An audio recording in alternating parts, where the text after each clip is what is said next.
Passo a palavra ao companheiro Augusto Sérgio Vasconcelos de Oliveira, que é presidente do Sindicato dos Bancários da Bahia do Banco do Nordeste.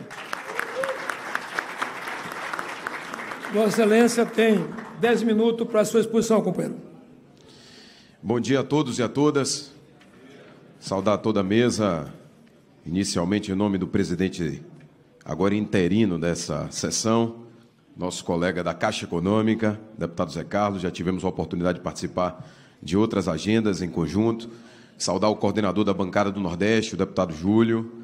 Saudar a Adriana, do Ministério do Desenvolvimento Regional, o nosso economista-chefe do Banco do Nordeste, Luiz. E saudar a nossa queridíssima presidente da FBNB, uma das proponentes dessa sessão, e que muito me honra em ter sugerido o nosso nome para participar desse debate, e agradeço aqui em nome da FBNB, em nome da Comissão de Legislação Participativa. Meus amigos e minhas amigas, esse não é o primeiro evento onde nós tratamos sobre desigualdades regionais.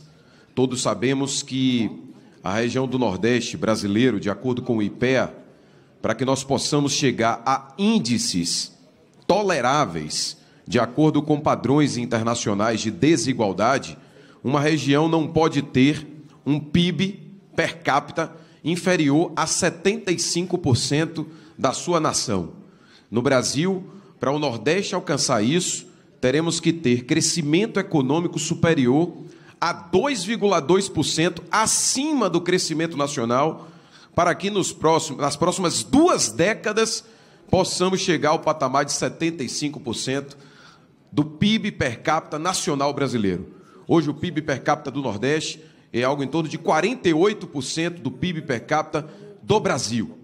E isso é gravíssimo, porque quando nós viemos a esta casa, que é a casa onde nós elegemos os nossos representantes, nós não viemos pedir favor. O Constituinte de 88 estabeleceu no artigo 3º que um dos objetivos fundamentais da República Federativa do Brasil é a superação da desigualdade regional. Para que serve o país? Serve, dentre outros motivos, para cumprir o que está no artigo 3º. E está lá, no inciso 3, superar as desigualdades regionais. Também está como princípio da ordem econômica, no artigo 170. Está lá também no capítulo do sistema financeiro, no artigo 192, de que devemos também desenvolver um sistema financeiro que reequilibre as desigualdades regionais. Nós precisamos dizer que o Nordeste brasileiro, ele realiza algo que é perverso com a nossa população e com o nosso povo, e que não é culpa dos nordestinos. Nós somos responsáveis pelo maior vazamento de depósitos que o Brasil possui. A quantidade de depositantes que tem no Nordeste, sobre todas as modalidades de depósito, se somadas, dão 5 vezes mais do que nós recebemos do FNE. Então o FNE, meus amigos e minhas amigas, não foi um favor do Constituinte, foi uma reparação histórica para considerar que nós somos uma região que historicamente foi onde nasceu o Brasil, mas foi a região abandonada pelo Estado brasileiro, que serviu durante 4 séculos como parte da colônia de exploração, com o maior aporte de tráfico de escravos do mundo, de que se tem notícia. Salvador, por exemplo, minha terra natal, no Porto de Salvador, que é o maior porto de tráfico negreiro da história da humanidade, o último país do mundo a acabar com a escravidão. Quem foi o nosso país? Dividido em 12 capitanias hereditárias, 12 famílias tiveram acesso a toda a propriedade da terra, que se subdividiram em sesmarias. Quando chega a família real, em 1808, inaugura o primeiro banco verdadeiramente nacional, o Banco do Brasil, a sede vai para o Rio de Janeiro, assim como todas as estruturas de Estado. A Petrobras, do meu amigo David, que está aqui pela FUP, que agora, na Bahia, e todo o Nordeste brasileiro está sendo esvaziada. Isso pode impactar em um desmonte da cadeia de petróleo e gás em toda a nossa região. E as medidas que o governo adota são de cada vez maior concentração no Sudeste do Brasil. Isso está acontecendo com as estruturas administrativas, não só da Petrobras, na Caixa, no Banco do Brasil, há um esvaziamento institucional das atribuições que são realizadas e que tem espaço importante de atuação na região nordestina. E agora, mais um ataque, a PEC 119, onde nós conversávamos agora há pouco, uma proposta de emenda constitucional que é mais uma, ao longo da história de mais de 30 anos da FBNB, nós temos tratado constantemente, todos os anos, de ameaças ao Fundo Constitucional do Nordeste. E a PEC 119, mais uma vez, se apresenta como uma tentativa de retirada desse que é o maior funding do BNB. 75%, 72% do funding do BNB vem do FNE. A quem interessa desmontar o FNE? O Banco do Nordeste é eficiente, tem capacidade operacional, com custo baixo, tem know-how, tem um escritório que faz estudos técnicos como o ETN.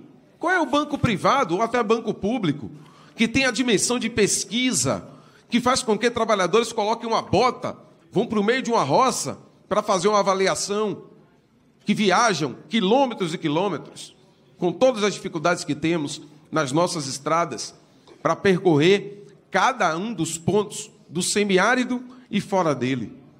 E é evidente que desmontar o FNE com a retirada no início de 1/3 dos recursos, certamente vai impactar na capacidade financeira do BNB. Nós temos que lembrar que é um banco de desenvolvimento, um agente de desenvolvimento. Mas é um agente de desenvolvimento que o nosso país praticamente vira as costas, porque coloca a mesma tributação como se fosse um banco múltiplo, como se fosse um banco meramente comercial, como se fosse um banco de varejo, colocando as mesmas regras de Basileia III para o BNB suprir, da mesma forma que o Itaú, que o Bradesco, que o Banco Safra, que, diga-se de passagem, tem um dos homens mais ricos do mundo à sua frente.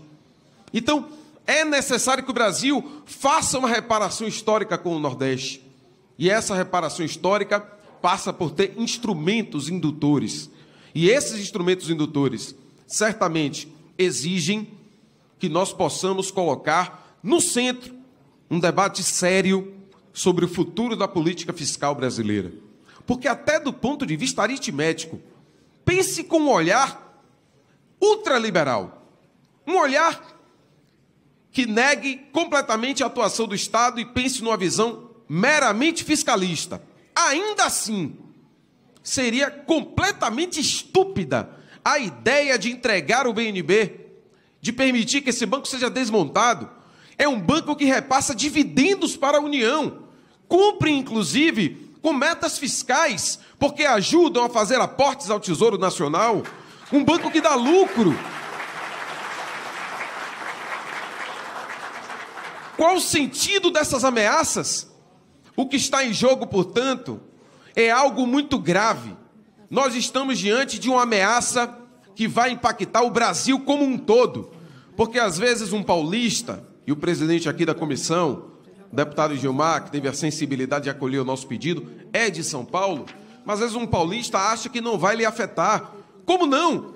Como produzir desenvolvimento nacional com 56 milhões de pessoas fora de uma estratégia nacional? E a nossa querida Adriana apresentou aqui o Plano Nacional de Desenvolvimento Regional. Eu li o plano. São 222 páginas. A ideia da coordenada pela Sudene, algo muito magnífico. Quando você lê o plano, você fica encantado. Mas a pergunta é, com que investimento nós faremos esse plano sair do papel? Nós temos uma bigorna na economia brasileira. A emenda 95, que propõe o congelamento dos investimentos por 20 anos, como já foi dito antes, ela isentou dos controles, por exemplo, as operações compromissadas, que fazem com que ocorra uma esterilização da nossa economia de quase 1,2 trilhão em 10 anos, através da remuneração da sobra de caixa dos bancos. Porque, além do depósito compulsório, o que sobra, que os bancos privados e alguns públicos não conseguem emprestar no mercado, o governo está remunerando isso na base de títulos públicos, minha gente. E quem está pagando somos nós. Por isso que quando eles vêm com a proposta de reforma da Previdência, cortes dos fundos, diversificação desses fundos para dizer que a crise fiscal impacta no município e nos estados, nós precisamos dizer aos prefeitos, aos governadores, aos senadores, que ontem houve uma vigília aqui da FBNB, que visitou vários gabinetes, e muitos senadores, inclusive gente de bem, sem cair a ficha da dimensão dos perigos que podem representar a PEC 119, porque a saída para o Brasil não está na lógica de uma família em crise que diz que tem que cortar o remédio do vovô, a escola da criança, para preservar o uísque do pai. Que inversão de valores é essa? Nós precisamos tratar quase a metade do orçamento da União, tudo que nós brasileiros produzimos com nosso sangue, suor e lágrimas para compor o orçamento da União, quase a metade vai para a amortização de juros de uma dívida que jamais sofreu uma auditoria. Está lá, artigo 26 do ADCT, o anexo da Constituição, o ato das disposições constitucionais transitórias.